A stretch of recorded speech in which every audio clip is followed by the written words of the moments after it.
Hello and welcome to Medical News Update.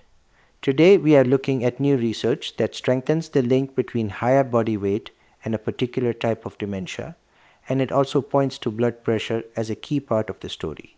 The study was published online on the 22nd of January 2026 in the Journal of Clinical Endocrinology and Metabolism. It focuses on vascular-related dementia, which is dementia linked to problems with blood flow in the brain. Vascular dementia is often tied to conditions that affect blood vessels, including high blood pressure, diabetes, and heart disease. Let's review what the researchers actually did, because the method matters here. They used something called Mendelian randomization. In simple terms, they use common genetic differences that tend to be linked with having a higher body mass index, or BMI, as a stand-in for higher body weight over a lifetime. Because genes are allocated at conception, this approach can reduce some of the usual problems in observational studies, where it is hard to separate cause from correlation. It is not the same as a drug trial, but it can move the evidence closer to causality when the underlying assumptions are met. The headline finding is this: a higher BMI appeared to causally increase the risk of vascular-related dementia.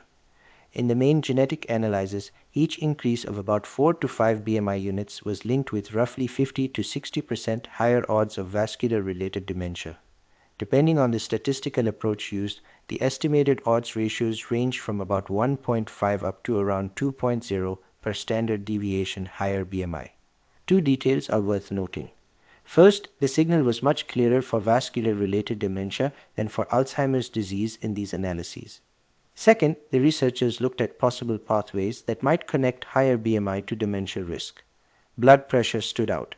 They estimated that systolic blood pressure explained about 18% of the genetic effect of BMI on vascular-related dementia, and diastolic blood pressure explained about 25%.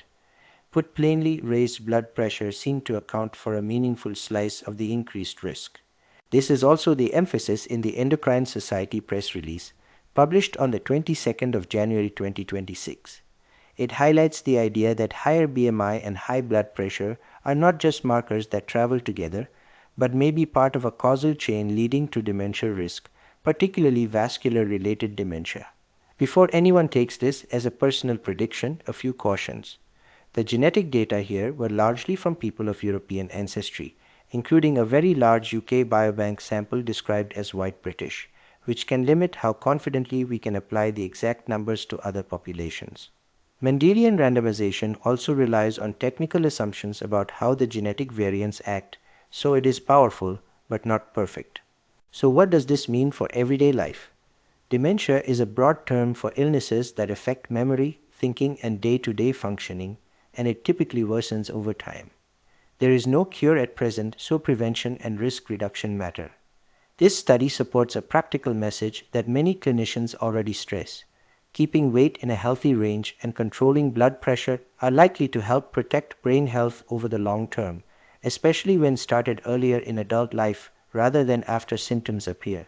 If you are listening and thinking about your own risk, the next step is usually simple and unglamorous. Know your blood pressure and take it seriously if it is high. If you have obesity, ask for support that is realistic and sustainable, which may include structured lifestyle help and, for some people, medication. None of this guarantees that dementia will be prevented, but the direction of travel is consistent across brain and heart health. What is good for blood vessels tends to be good for the brain as well.